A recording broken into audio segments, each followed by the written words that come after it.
Don Westfall, Dan McCarger, somewhat disheveled, but we're back, and the Mavericks gave us a sweep this weekend, Mr. McCarger. Again, 5-2 win last night, and they come back with a 3-1 win tonight to get the 4 points. Yeoman work, workmanlike effort, call it what it is. It's a sweep, and it's 4 points in the books for MSU. Special teams last night, much more 5-on-5 tonight for both teams, and Mavericks were good either way. Again, not a thing of beauty by any stretch of imagination. I think we've seen much more high-flying games, but you got to win these type of games, and they were able to do that tonight, even though there's a stretch in the second period where you go, where did this come from? But the Mavericks persevere and, again, get a goal in each of the 3 periods tonight to get the 3-1 win. Let's take a look at those goals tonight. The first one is going to come up off the hands of one Mr. Palmquist. He's good. You know, and I don't think we need to tell anybody that. He just put a wrist shot up there. He slid through just from left to right just a hair and found the gap and went all the way through for a goal. Mavericks come back in the second as C.J. Franklin gets his second of the weekend. The thing about that was he had a chance about 30 seconds earlier right out in front from Leitner that he wasn't able to bury, but he put that one away, no problem. 2-0 into the third, and the Mavericks on a nice feed here from LaFontaine as Marginaire gets his 9th of the season. They reviewed it, but it was clearly a goal right away. The puck just went in, and he followed it just to make sure. And then just very shortly after, Lake Superior State did what they did this weekend, which was come right back and score. Mitchell Nardi gets his third, and that was actually pretty early in the game. It was only 41 seconds after that goal by Marginaire, but then we went the rest of the game without a tally, and as it went into the books, a 3-1 win. Mavericks out shooting Lake Superior by a score or a margin of 36-25. Both teams 0 for on the power play, and the team end up in the face-offs 34-34.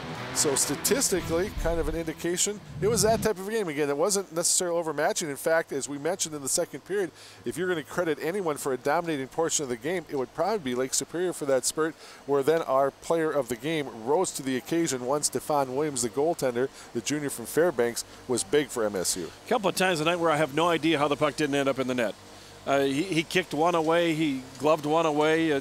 He was sprawling all over the place for about 5 minutes. It was just bedlam here, and the puck never went in. Get a chance here to show you some of the highlights from our player of the game. Again, JBL Real Estate Group sponsoring our player of the game tonight. That's the goaltender, Stefan Williams. At 20 on the night, saw 25 shots, so he came up with 24 saves. And of course, we thank JBL Real Estate Group. They do the little things that make the big difference. We encourage you to contact Katie Regan at 507-469-9683 or Kevin Regan at 507-304-2921. And again, JBL, our player of the game, Stefan Williams.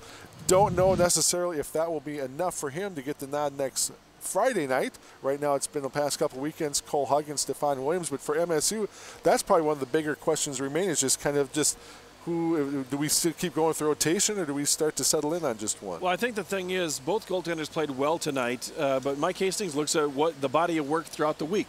How do you practice Monday, Tuesday, Wednesday? And that'll have a lot to do with who plays on Friday night. I would not be surprised if we see Cole Huggins Friday night if he plays well, Stefan Williams on Saturday night, and I wouldn't be surprised if that's the way it goes. But again, how do you work during the week? Because that decides who plays on Friday and Saturday. And again, Williams, our player of the game tonight. And before we close out the broadcast, we'll also bring you some of the scores from around the WCHA as well as from around Division I hockey. Northern Michigan in overtime over Michigan Tech 5-4. Alaska and Bowling Green tied at 4. Bemidji State shut out Huntsville 4-0 tonight. North Dakota beat UMD 4-1 for a weekend split. Nebraska shut out Denver 1-0. St. Cloud over Miami 3-2. Other scores, Michigan beat the Gophers for a sweep 7-5. They led 5-1 in that game at one time.